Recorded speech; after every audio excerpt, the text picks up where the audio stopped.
welcome. My name is Mark Meyren. I am the founder and the CEO of Stratex Collect, and I've been in the debt recovery space since 1999. Today, we are going to talk about how South Africa's debt system compares to the rest of the world. Most business owners assume South Africa has a debt problem. But here's the real question. Is South Africa actually worse than the rest of the world? Or are we simply operating in a different economic reality? In this video, I want to show you how South Africa compares globally in terms of household debt ratios, legislation, and debt recovery systems, and what that means for debtors, service providers, and collectors. Because once you understand the global context, you stop reacting emotionally and you start thinking strategically. Let's start with the numbers. According to the South African Reserve Bank, household debt to disposable income in South Africa has generally ranged between roughly 60 and even 75% in recent years. That means for every rand earned after tax, a significant portion is already committed to servicing debt. Household debt to GDP sits around the mid 30% range. Now, let's compare that internationally. In the United States and the United Kingdom, household debt to income ratios are often much higher, frequently above 90%, and in the UK, historically, even above 120%. So, purely on paper, South Africa is not the most indebted country in the world. But here's the difference. South Africa has lower average incomes, higher unemployment, higher interest rates, and a much larger proportion of unsecured lending. So, even if our ratios look lower than some developed countries, the financial pressure on consumers can feel significantly heavier, and that pressure flows directly into your recovery performance as a business. Now, let's talk about regulation. South Africa is actually highly regulated when it comes to credit and collections. The National Credit Act sets strict affordability assessment requirements, interest limitations, and procedural steps like Section 129 notices before enforcement. The Debt Collectors Act regulates who may collect and how they may operate.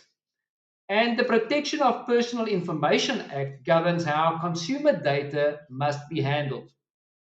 Compare that to the United States, where the Fair Debt Collection Practices Act primarily regulates collective conduct, but there is less centralized oversight on affordability assessments at origination.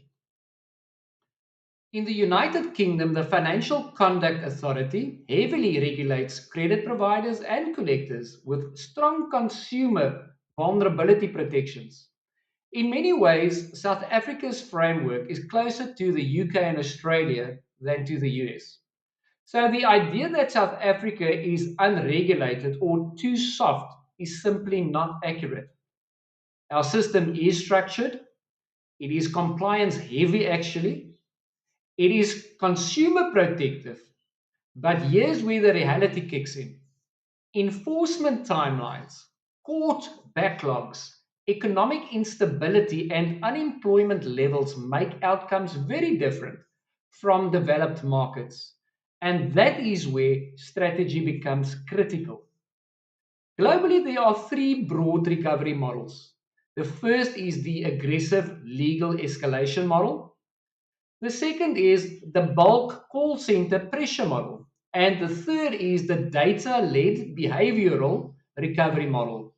In high income countries with stable employment, legal escalation can be effective. But in high pressure economics like South Africa, aggressive tactics often hit resistance because when consumers are generally constrained, pressure does not create liquidity. Understanding financial stress, payment behavior patterns, and structured negotiation often produces better long term results than pure volume based calling. And that is where many South African businesses struggle. they apply outdated recovery tactics to a changing economic environment. For debtors in South Africa, the system offers strong protections, prescribed debt rules, debt review options, regulated interest and fees, but they face high borrowing costs and economic instability. For service providers, there is a clear legal framework to recover funds, but compliance requirements are heavy, litigation is expensive, and consumers are under real pressure. For collectors, the industry is regulated and structured, but there is little margin for error and reputational risk is very high. South Africa's debt system is not broken, but it operates inside an economy under strain, which means recovery today requires more than legal processes or call volume. It requires strategy. If we understand how South Africa compares to the rest of the world, we stop blaming the system and we start improving the approach.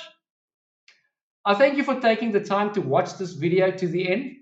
I trust it has added some value and insights to you. For more of our videos, please subscribe to our social media platforms. See the links in the comments below. I greet you. Thank you very much. Bye now.